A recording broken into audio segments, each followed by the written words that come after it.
Достор, ушул бордюрду көрдүңөрбү? 5 унаа токтотуучу жерди жөн эле тосуп турат. Мына 4 автоунаа бул жактан эркин кирип чыгат экен. Бул жакка болсо кире албайт. Анткени мына килтейип бордюр турат. Эмнеге бордюрду алып коюшпайт? Эмнеге? Автоунаалар бул жактан эмне аттап өтүш керекпи, же секирип өтүш керекпи, же учуп келип конуп туруп калыш керекпи? Кичине бизнеске, айдоочуларга ыңгайлуулук жаратпайсыңарбы? Мына Forerunner чыгып атат, көрдүңөр, артында жанатан бери X5 күтүп турган. Мына азыр кирет. Көрдүңөрбү? Бер жакка кире албайт. Килтейген X5 кире албайт. Эми кирсе болот. Негизиненчи могу бордюрду тепселеп өтүпчү. Бирок артынан анан келе калышат да.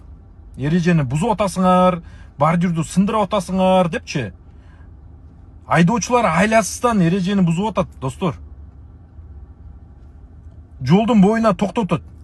Мен дагы ушул кофейняга келдим эле, айласыздан айланып жүрүп, орун эптеп таап токтотуп келдим.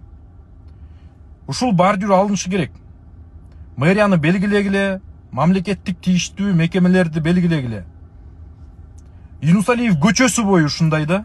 Болмок беле эми.